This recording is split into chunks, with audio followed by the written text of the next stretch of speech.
Sir, ಈಗ ಮೋದಿ ಅವರನ್ನು ಏನಾದರೂ ತಾವು ಭೇಟಿ ಮಾಡಿದ್ರ ಸರ್, ಅಥವಾ ಅಮಿತ್ ಶಾ ಅವರನ್ನು ಏನಾದರೂ ಭೇಟಿ ಮಾಡಿದ್ರ, ಅಥವಾ ನಿಮಗೆ ಹೈಕಮಾಂಡ್ ಕಡೆಯಿಂದ ಏನಾದರೂ ಇನ್ಸ್ಟ್ರಕ್ಷನ್ಸ್ಗಳಿದಾವ? ನಾನು ಹೇಳಿದೆ ಸಾಮಾನ್ಯ ಅಭ್ಯರ್ಥಿಯ ಪ್ರೋಸೆಸ್ಸಲ್ಲೇ ನಡೆದಿರೋದಿದ್ದು. ಅದೇ ರೀತಿ ಮಾಡಿದ್ದೆ. ಮುಂದೆ ಏನಾದರೂ ಇದ್ದರೆ ನಾನು ಮುಂದೆ ಅವರು ಭೇಟಿ ಆಗಬೇಕಾದ್ರೆ ಅದು ಒಬ್ಬ ಅಭ್ಯರ್ಥಿಯಾಗಿ ಭೇಟಿ ಆಗ್ತೀನಿ ಅಷ್ಟೇ. ಸರ್, ಜನರ ಎಕ್ಸ್ಪೆಕ್ಟೇಷನು ಇವಾಗಿನ ಕಾಲದಲ್ಲಿ ತುಂಬ ಹೈ ಇದೆ ಸರ್. ಏನೇ ಆದ್ರೂ ಅದನ್ನು ಸರ್ಕಾರ ಮಾಡಬೇಕು, ಇಲ್ಲ ಜನಪ್ರತಿನಿಧಿಗಳು ನಮ್ಮ ಮನೆ ಮುಂದೆ ಬಂದು ಮಾಡಬೇಕು ಅಂತ ಹೇಳುವಂಥ ಎಕ್ಸ್ಪೆಕ್ಟೇಷನ್ ಇದೆ. ಸಾಮಾನ್ಯ ಎಲ್ಲ ಜನರಲ್ಲೂ ಈ ಥರದ ಎಕ್ಸ್ಪೆಕ್ಟೇಷನ್ ಇದೆ. ಈ ಮೈಂಡ್ ಸೆಟ್ಟಿಗೆ ತಾವು ಹೇಗೆ ಸ್ಪಂದಿಸ್ತೀರಿ, ಅಥವಾ ಅದಕ್ಕೆ ಏನು ಆ್ಯಕ್ಷನ್ ಪ್ಲ್ಯಾನ್ಸ್ ಇದ್ದಾವೆ?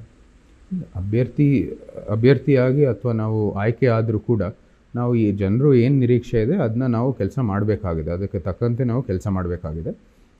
MP ಗೆ ವ್ಯವಸ್ಥೆಗೆ ಏನೇನು ಕಚೇರಿಗಳ ಮೂಲಕ ಏನೇನು ಮಾಡಬಹುದು ಅದಕ್ಕೆ ನಾವು ಕೆಲಸ ಮಾಡ್ತೀವಿ. Whether Yaduveer is available 24/7 to Mysuru people? ಹಿಂದೆ ಕಳೆದ 9 ವರ್ಷದಿಂದನೂ ನಾನು ಅವೈಲೇಬಲ್ ಆಗೇ ಇದ್ದೆ. ಅದರದ್ದು ವೈಯಕ್ತಿಕ ರೂಪದಲ್ಲಿ ಏನೇನು ಕೆಲಸಗಳಾಗಬೇಕಾಗಿತ್ತು ಅದಾಗಿದೆ. ಇವಾಗ ಸಾರ್ವಜನಿಕ ಒಂದು ಅವತಾರದಲ್ಲೂ ಕೂಡ ಅದೇ ರೀತಿ ಮುಂದುವರಿಯುತ್ತೆ. We are always available. ಇವತ್ತಿನ ತಂತ್ರಜ್ಞಾನ ಮೂಲಕ ನೀವು ಯಾವಾಗ ಬೇಕಾದರೂ ನಮ್ಮನ್ನು ಪರಿಚಯ ಮಾಡಿಕೊಡ್ಬೋದು ಅಥವಾ ನಮ್ಮ ಸಂಪರ್ಕದಲ್ಲಿ ಇರ್ಬೋದು. ಸೊ ಅದರಲ್ಲಿ ಏನು ಸಮಸ್ಯೆ ಇಲ್ಲ. ಓಕೆ ಸರ್, ಹಿಂದಿನ MP ಅವರ ಕಾರ್ಯವೈಖರಿ ಹೇಗಿತ್ತು ಸರ್?